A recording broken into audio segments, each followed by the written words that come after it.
स्वागत आहे तुमच्या सगळ्यांचं आपल्या ह्या नवीन व्लॉगमध्ये। मित्रांनो, आज आपण आलेलो आहोत दौंड येथील सुप्रसिद्ध अशा प्रति पंढरपूर विठ्ठल रुक्मिणी मंदिराच्या इथं। आज 31 डिसेंबर आहे आणि आज जायचं आहे विठ्ठल रुक्मिणीच्या मंदिरामध्ये, कारण 31 डिसेंबरचा प्लॅन जो आहे तो काही वेगळाच आहे। आज आहे एकादश आणि एकादशीमुळं नॉनव्हेज वगैरे खाणं हे आज वर्जच करायचं आहे। त्यामुळं देवाचं दर्शन घेऊन ह्या वर्षाची सांगता एका चांगल्या पद्धतीने करायची आहे। त्यामुळं चला मित्रांनो, आपण पोहोचलेलो आहोत पुणे जिल्ह्यातील तालुक्याचे शहर असलेल्या दौंडमध्ये, अर्थातच प्रति पंढरपूर अशा ख्याती पावलेल्या विठ्ठल रुक्मिणी मंदिरामध्ये। अर्थातच ह्या विठ्ठल रुक्मिणी मंदिराची ख्याती समदूर पसरलेली आहे। ही का तर या मंदिराचं एक वेगळंच वैशिष्ट्य आहे। या मंदिरामध्ये राही व रुक्मिणीसह विठ्ठलाची मूर्ती आपल्याला पाहायला मिळते। मंदिरातील ही काळ्या पाषाणामधील शिल्प पाहिल्यावरती असं जाणवतं की हेमाडपंथी शैली ही जी महाराष्ट्राला 13व्या शतकामध्ये लाभली ती स्थापत्य शैली जणू या मंदिरामध्ये अवतरली आहे। काळ्या पाषाणामध्ये आखीव रेखीव सुरेख असं बांधकाम आपल्याला ह्या मंदिरामध्ये पाहायला मिळतं। अशी वेगवेगळ्या प्रकारची शिल्प तुम्हाला प्रत्येक पिलरभोवती पाहायला मिळतील। होय मंडळी, वारकरी संप्रदायाचा ठेवा वसा जपणारं हे महाराष्ट्रातील सुंदर असं मंदिर, ज्याची नामलौकिक आणि ख्याती अशी आहे की ह्या मंदिराला प्रति पंढरपूर म्हणून संबोधलं जातं। मंदिराचा सभामंडप हा अतिशय प्रसिद्ध आहे। हे मंदिर जवळपास 900 ते 1000 वर्षापूर्वीचे असावे असा स्थानिकांचा अभ्यासकांचा अंदाज आहे।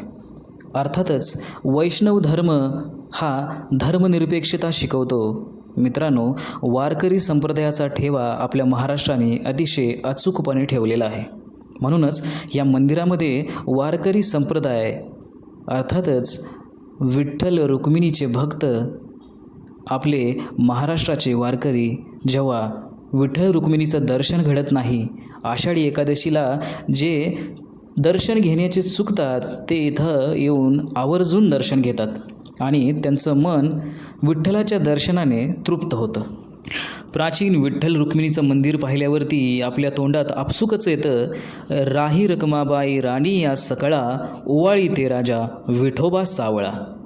प्राचीन असं पांडवकालीन मंदिर पाहिल्यावरती आपलं मन तृप्त होऊन जातं। ह्या मंदिराला प्रति पंढरपूर म्हणून ओळखलं जातं।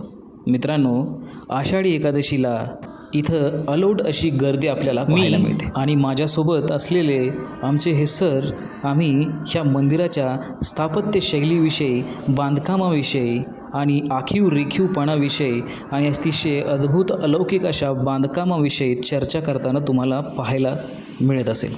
मित्रांनो, तुम्ही देखील मंदिरात आणि या मंदिराच्या गाभाऱ्यात आल्यावरती तुम्हाला एक गोष्ट आपसुकच जाणवेल, इथं जी असलेली चिरकाल शांतता आणि मन प्रसन्न करून टाकणारं, चित्त धारण करून ठेवणारं असं हे वातावरण।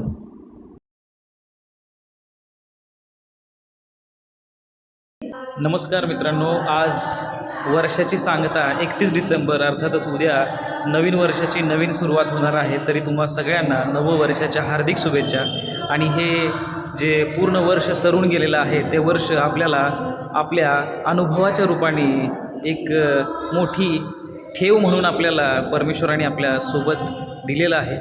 ह्याच अनुभवाच्या जोरावरती आपण नवीन वर्षामध्ये पदार्पण करतोय आणि हे नववर्ष आपल्याला सुखसमृद्धी, भरभराटी आणि आनंदाचं जावो हीच ईश्वरचरणी प्रार्थना।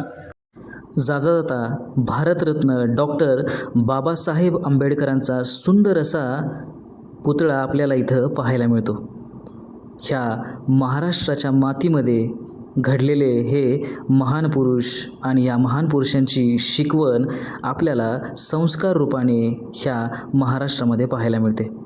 अर्थातच महाराष्ट्राचं आराध्य, महाराष्ट्राचं दैवत आणि हिंदवी स्वराज्याचे संस्थापक छत्रपती शिवाजी महाराजांचा सुंदर असा पुतळा ह्याच चौकामध्ये आपल्याला पाहायला मिळतो. व्हिडिओ आवडला तर नक्कीच लाईक करा आणि चॅनलला सबस्क्राईब करायला विसरू नका.